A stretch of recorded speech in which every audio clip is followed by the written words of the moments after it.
At last, Nigeria's most nagging problem is gone. Motorists now drive in and out to buy petrol without delays. It's a stark contrast with what we saw here last week. Queues for fuel stretched for kilometers and motorists spent hours to get fuel.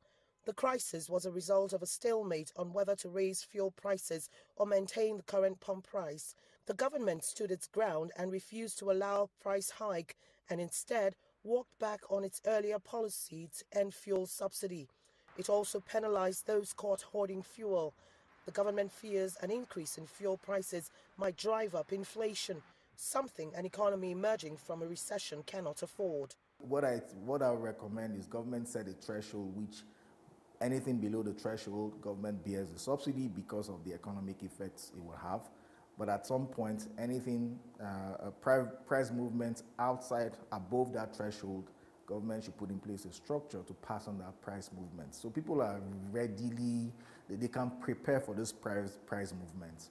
On a long-term basis, the ideal thing is fully deregulate. So in other words, you have dynamic changes of prices.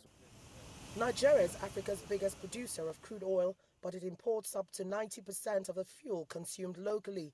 It has 4 refineries, but all of them are dated and suffer frequent breakdowns. The Petroleum Ministry wants to revamp them and also license more private ones. The idea is to refine enough fuel, not just for the local market, but exports as well. Domestic refining will help us. Is that it would always give us supply. Supply is so critical. Take, for instance, this recent scarcity. Part of it was because of a shortfall. People sensed, there's going to be, NNPC may not be able to meet supply to the market, and they started to hoard.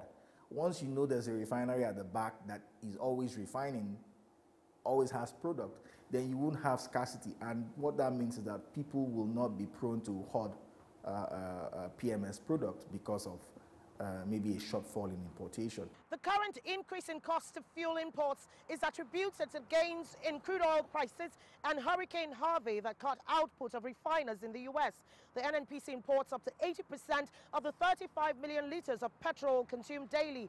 By reinstating fuel subsidy, it will now have to cough out over $2 million daily or $1 billion plus a year to keep pump prices at about 40 cents. Kelechi, Emekalam, CGTN, Abuja, Nigeria.